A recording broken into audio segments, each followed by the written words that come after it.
Hello बच्चों, तुम लोग आज स्टार्ट करते हैं क्लास 10 केमिस्ट्री में acid base and its salt. बेटा लिखो acid base and its salt. ये आपका क्लास 10 केमिस्ट्री में चैप्टर नंबर 2 है। क्या आप बताओ? Acid base and its salt. तो acid base and its salt पढ़ाने से पहले तुम लोग 2 मिनट का टाइम लेते हैं। तुम लोग को मालूम होगा कि हम क्रिश्चियन इंटरनेशनल स्कूल गोविंदपुर में पढ़ाते हैं, बरियो मोड़ के सामने है, और ये स्कूल बहुत ही अच्छा है। जैसे बेटा 11 और 12 के लिए जो है ना, हर एक सब्जेक्ट के 2 टीचर, फिजिक्स का भी 2 टीचर, केमिस्ट्री का भी 2 टीचर, मैथ का भी 2 टीचर, बायो का भी 2 टीचर, और सब टीचर जो हाईली क्वालिफाइड टीचर है। हम लोग तुम लोग बेटा बेसिक से पढ़ाते हैं, और बेसिक से लेकर आपको जेई और नीट का क्वेश्चन भी सॉल्व करवाते हैं, ताकि बच्चा का +2 का रिजल्ट भी बढ़िया हो और जेई नीट भी करेक्ट हो जाए। तुम लोग देख रहा है आजकल बड़े बड़े इंस्टीट्यूट में बच्चा एडमिशन ले रहा है, लेकिन +2 का रिजल्ट भी ख़राब हो रहा है। किसी का केमिस्ट्री में लग गया, किसी का मैथ में लग गया, किसी का बायो में लग गया। तो ये कारण क्या है? बच्चे को बेसिक पर जोर नहीं दिया जा रहा है। डायरेक्ट न्यूमेरिकल, हल्का सा जेई में न्यूमेरिकल को या हल्का सा नीट में न्यूमेरिकल को ट्विस्ट कर देता है, बच्चा से बनता नहीं, क्योंकि उसका बेसिक नहीं मालूम है। तो बाबू इस पर हम लोग विशेष ध्यान दिए हैं। तो तुम लोग जहाँ से भी मेरा वीडियो देख रहे हो, आपका धनबाद का बच्चा, बोकारो का बच्चा है ना, आपका झरिया का बच्चा, निरसा का बच्चा है ना, गोविंदपुर का बच्चा देख रहे हो, गिरिडीह का बच्चा देख रहे वीडियो, तो हमारे यहाँ आके एडमिशन लो क्लास 11 में। और हमारे स्कूल में हॉस्टल का फैसिलिटी भी हो, और तुम लोग को भी अगर 3, 4, 5, 6, 7 का भाई बहन है, उसको भी एडमिशन डालो। हॉस्टल का भी सुविधा है, है ना, जो नॉर्मल फ़ी है हर एक स्कूल के जो हॉस्टल है उससे भी कम फ़ी है, और खाने पीने में विशेष ध्यान दिया गया है ताकि बच्चों को कुछ प्रॉब्लम ना हो। तो एडमिशन करो और देखो स्कूल आके, बहुत अच्छे हैं स्कूल। प्रिंसिपल मैम से लेकर डायरेक्टर सर भी बहुत ऑनेस्ट है। हम लोग बच्चे लोग बहुत ज़्यादा कोऑपरेट करते हैं, और क्या ज़्यादा बोले, ज़्यादा स्कूल का, अपना स्कूल का अच्छाई भी तो नहीं बोल सकते हैं ना। तुम लोग आके देखो तब ना अच्छा लगेगा। अपने से हम अच्छाई बोलने से तो अच्छा नहीं हो जाएगा। तुम लोग देखो, आके वाच करो, है ना। तो बेटा आज हम पढ़ाते हैं acid base and its salt के बारे में, ठीक है। तो बेटा तुम लोग को मालूम है कि एसिड्स क्या होता है? तो एसिड्स तुम लोग मालूम है कि सर जो खाने में खट्टा होता है वो एसिड्स होता है, वो ठीक है। लेकिन अभी हम पढ़ाएंगे बेटा कॉन्सेप्ट ऑफ एसिड बेस, कि अर्नियस, एक साइंटिस्ट है अर्नियस ने एसिड्स के बारे में क्या बताया, ठीक है। तो बेटा अभी लिखो कि Arrhenius concept of acid and base. Arrhenius concept of acid, सबसे पहले एसिड लिखो, बाद में बेस पढ़ाते हैं। Arrhenius concept of acid. तो अब अर्नियस ने कहा कि एसिड्स वह होता है जो पानी में घुलने पर वो H+ आयन दे, वही एसिड्स होता है। Acids are the substances which are dissolve in water and it gives H+ ion. कोई भी एसिड जब पानी में घुलने पर H+ आयन दे, वही एसिड्स कहलाता है, ठीक है। जैसे मान ले बेटा आपका HCl हाइड्रोक्लोरिक एसिड है, हमने डाल दिया पानी, जैसे पानी डालेंगे एसिड्स क्या करेगा, H+ रिलीज करेगा, तो क्या बन जाएगा H+ और क्या Cl-। कोई भी एसिड जब H+ आयन रिलीज करता है ना, बेटा ये H+ हाईली अनस्टेबल होता है, ठीक है। वो दोबारा क्या करता है मालूम है, कि वाटर से कंबाइन कर जाता है। ये H+ जो है वाटर से कंबाइन कर जाएगा बेटा, और ये बन जाएगा क्या मालूम है, H3O पर प्लस, क्योंकि H+ ने O को रिसीव किया, और इसी को बोलते हैं बेटा हम लोग हाइड्रोनियम आयन बोलते हैं, हाइड्रोनियम आयन बोलते हैं। कोई दिक्कत? मान ले बाबू तेरे पास H2SO4 है सल्फ्यूरिक एसिड से, इसको किंग ऑफ एसिड बोलते हैं। इसको अगर हम लोग डाल दिए वाटर H2O, तो क्या निकाल, कितने इसके पास H है, 2 H है, तो क्या हो जाएगा बताओ, 2H+, और क्या हो जाएगा SO4-2। लेकिन H+ हाईली अनस्टेबल होता है बेटा, वो तुरंत क्या करेगा, वाटर से कंबाइन कर जाएगा, और वाटर से कंबाइन कर क्या बन जाएगा, H3O+ बन जाएगा। तो अर्नियस ने क्या बोला बेटा, कि एसिड्स वह होता है जो पानी में डालने पर क्या दे, H प्लस आयन दे, और वो H प्लस आयन क्या होता है, अनस्टेबल होता है, तुरंत वो वाटर से कंबाइन कर क्या बेटा हाइड्रोनियम आयन का फॉर्मेशन कर ले। कोई दिक्कत, इसको लिखो ना, लिखो। उसके बाद बताते बाबू कि इसने जो बेटा अर्नियस ने एसिड को दो भाग में क्लासिफाइड किया है ना।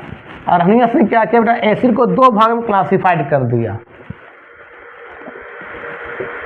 एसिड को क्या किया, दो भाग में क्लासिफाइड किया। किसने बेटा, अर्नियस ने। एक क्लासिफाइड किया बेटा स्ट्रॉन्ग एसिड्स, स्ट्रॉन्ग एसिड। इसी स्ट्रॉन्ग एसिड को हम लोग सिंथेटिक एसिड बोलते हैं, सिंथेटिक एसिड बोलते हैं, या इसी एसिड को हम बेटा मैन मेड एसिड बोलते हैं। मैन मेड एसिड मतलब हम लोगों ने बनाया लैब में, ठीक है। तो इसी एसिड को बेटा हम लोग मिनरल्स एसिड बोलते हैं, मिनरल्स एसिड बोलते हैं। और जितने भी स्ट्रॉन्ग एसिड होते हैं बेटा, ये हाईली कोरोसिव इन नेचर होते हैं। अगर हाथ में लग जाएगा तो हाथ का स्किन छिल जाएगा, फूल जाएगा, वो सब है ना। Highly corrosive in nature, highly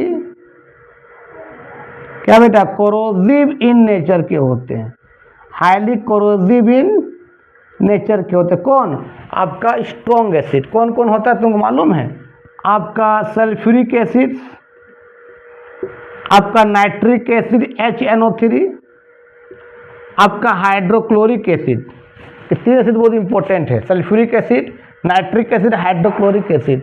और भी होते हैं फॉस्फोरिक एसिड H3PO4, इसका नाम है फॉस्फोरिक एसिड। क्या रे बाबू, फॉस्फोरिक एसिड। एक होता है बेटा H3PO3, इसको बोलते हैं फॉस्फोरस एसिड रे। क्या बोलते हैं, फॉस्फोरस एसिड। ये सब बेटा क्या है, हाईली कोरोसिव नेचर के एसिड होते हैं। ये मिनरल एसिड है, लेकिन बेटा एक एक्सेप्शन है, कार्बोनिक एसिड जो होता है H2CO3, ये भी आपका मिनरल एसिड से, मिनरल्स एसिड है। क्या है, कार्बोनिक एसिड। इसका नाम क्या बाबू, कार्बोनिक एसिड। ये भी क्या है, मिनरल एसिड है, लेकिन ये हाईली कोरोसिव नहीं है, ये एक्सेप्शन है। कोई पूछेगा कि ऑल मिनरल एसिड या ऑल स्ट्रॉन्ग एसिड आर क्या, हाईली कोरोसिव इन नेचर, लेकिन कौन ऐसे में मिनरल एसिड है जो कोरोसिव नहीं है, तो आपका क्या है, कार्बोनिक एसिड। ठीक है, यहाँ लिखो ये वाला थोड़ा सा। चलो, और याद रखना बाबू, जितने भी स्ट्रॉन्ग एसिड होते हैं बेटा, जितने भी स्ट्रॉन्ग एसिड्स होंगे, जितने भी स्ट्रॉन्ग एसिड होंगे, उसको तुम पानी डालोगे ना तो बेटा वो 100% आयोनाइज्ड हो जाएगा, मतलब 100% H+ में टूट जाएगा। 100% बेटा आयोनाइज्ड हो जाएगा वो। ओनली वहाँ सिर्फ क्या होगा, फॉरवर्ड होगा, बैकवर्ड रिएक्शंस नहीं होगा। जैसे मान ले HCl है, हमने डाला पानी, वाटर, तो क्या बन जाए, देखो तो ये H+ और क्या बेटा Cl-, ये आयंस फिर कंबाइन करके HCl नहीं बनेगा, ये फॉरवर्ड होगा, बैकवर्ड नहीं होगा, 100% टूट जाएगा। सोल्यूशन में ओनली आयंस होगा, मॉलिक्यूल्स नहीं होगा, उसको बोलते हैं स्ट्रॉन्ग एसिड। और all strong acid are highly corrosive in nature except carbonic acid. कोई दिक्कत, लिख लो। चलो, और बाबू दूसरा क्लासिफाइड इसने किए थे अर्नियस बाबू ने, ऑर्गेनिक एसिड्स, जिसको वीक एसिड बोलते हैं। क्या बोलते हैं बाबू, वीक एसिड। इसी को हम लोग क्या बोल सकते हैं, ऑर्गेनिक एसिड। ऑर्गेनिक एसिड है ना, ये कहाँ मिलेगा, प्लांट और एनिमल से मिलेगा। और जितने भी ऑर्गेनिक एसिड होते हैं ये आपका हाईली कोरोसिव इन नेचर के नहीं होते हैं। अच्छा, ऑर्गेनिक एसिड पहचानेंगे कैसे कि ऑर्गेनिक एसिड है, याद रखना उस एसिड में कार्बन भी होगा, हाइड्रोजन भी होगा, ऑक्सीजन भी होगा ऑर्गेनिक एसिड में, और ये हाईली कोरोसिव इन नेचर नहीं होते हैं। जैसे आपका तुमको मालूम है एसिटिक एसिड्स, जिसको विनेगार तुम लोग बोलते हो, एसिटिक एसिड्स, फॉर्मिक एसिड जो चींटी काटता है इस एसिड को छोड़ता है, फॉर्मिक एसिड। तुमको मालूम है लैक्टिक एसिड कहाँ पाया जाता, दही में कहाँ पाया था बाबू, दही में पाया था लैक्टिक एसिड। लैक्टिक एसिड दूध को दही में कौन बनाता है, लैक्टोबैसिलस बैक्टीरिया बनाता है, ये भी मालूम है ना। तो लैक्टिक एसिड। टार्ट्रिक एसिड कहाँ मिलता है, इमली में। Tartaric acid. सिट्रिक एसिड कहाँ मिलता है तुमको मालूम है, लेमन में। सिट्रिक एसिड है ना। ऑक्सालिक एसिड कहाँ मिलता है, टमाटर में। Oxalic acid. ये ऑल आर क्या हुआ बेटा, ऑर्गेनिक एसिड होते हैं और हाईली कोरोसिव भी नेचर के नहीं होते। लेकिन फार्मूला बेटा तुमको अभी पढ़ना है क्लास 11 में, सॉरी क्लास 10 में, acid base and its salt में, तो एसिटिक एसिड का और फॉर्मिक एसिड का, बाकी फार्मूला नहीं पढ़ना है, ठीक है।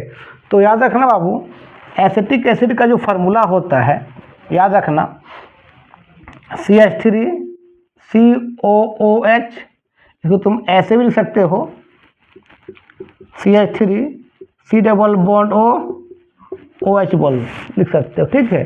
फॉर्मिक एसिड का बेटा फार्मूला होता है HCOOH, तुम इसको ऐसे भी लिख सकते हो, H C double bond O क्या बेटा, OH। ये आपका फॉर्मिक एसिड से, ये दो ही फार्मूला पढ़ना है ऑर्गेनिक एसिड में। और ये आपका क्या है बाबू, एसिटिक एसिड से, इसको तुम लोग विनेगार भी बोलते हो, एसिटिक एसिड। कोई दिक्कत, लिख लो।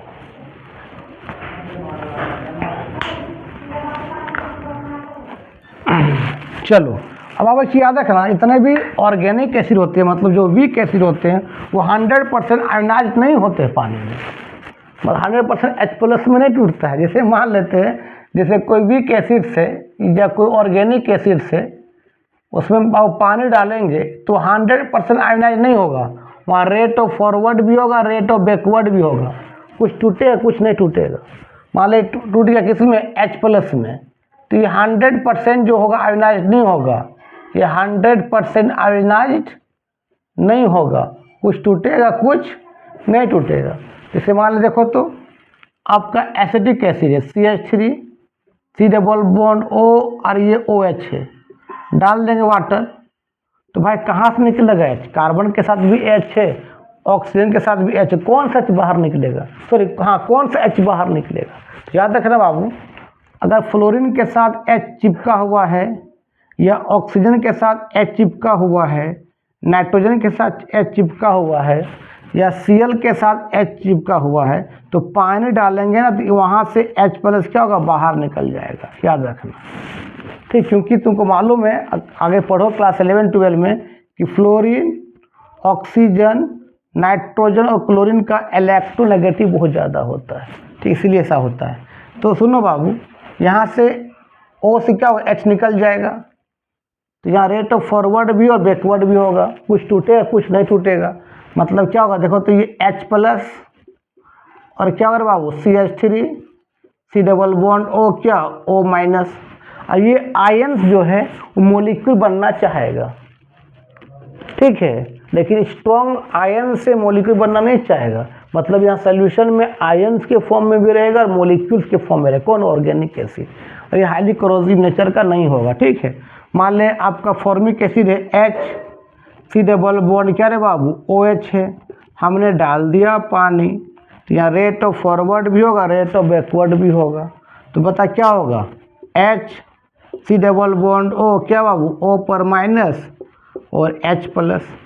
कोई दिक्कत बेटा, इसको बोलते हैं हम लोग क्या, फॉर्मेट आयन बोलते हैं, फॉर्मेट आयन, इसको बोलते हैं एसीटेट आयन बोलते हैं। जब एसिटिक एसिड जब H+ लूज करता है बेटा, तो उस आयन्स को हम लोग क्या बोलते हैं, एसीटेट आयन बोलते हैं, एसीटेट आयन बोलते हैं, लिख लो।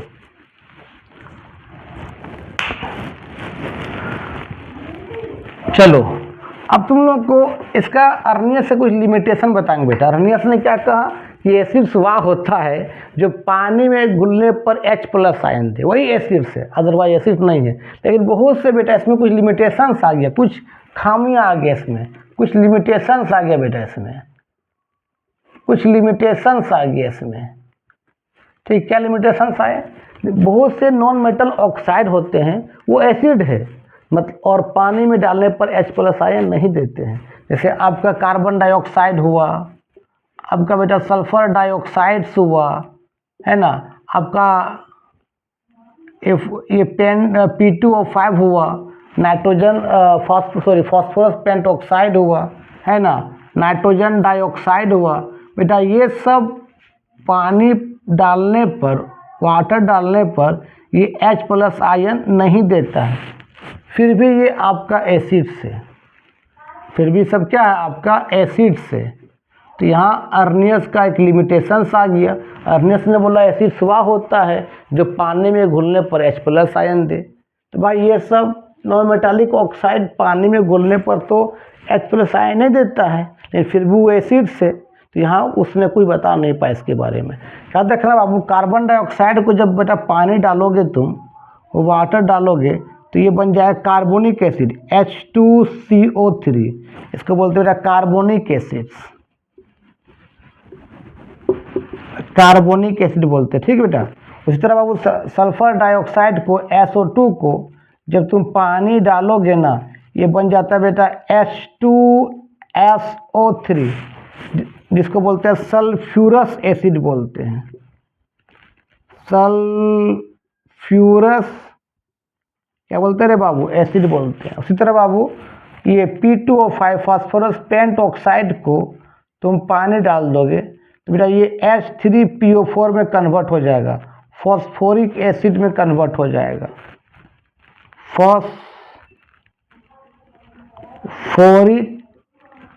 एसिड में कन्वर्ट हो जाएगा। ठीक है। उस तरह बेटा तुम ये नाइट्रोजन डाइऑक्साइड को NO2 को तुम वाटर डालोगे ना, तो ये दो तरह का ये यहाँ बनाएगा एसिड बेटा। ये एक बनाएगा बेटा एक HNO2, जिसको बोलते हैं नाइट्रस एसिड,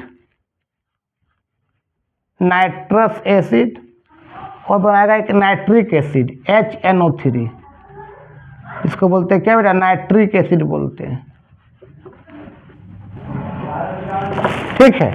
तो आज यहीं तक पढ़ाते हैं। नेक्स्ट वीडियो में थोड़ा सा हम बेस के बारे में बात करेंगे, है ना, उसको और कंटिन्यू करते रहेंगे।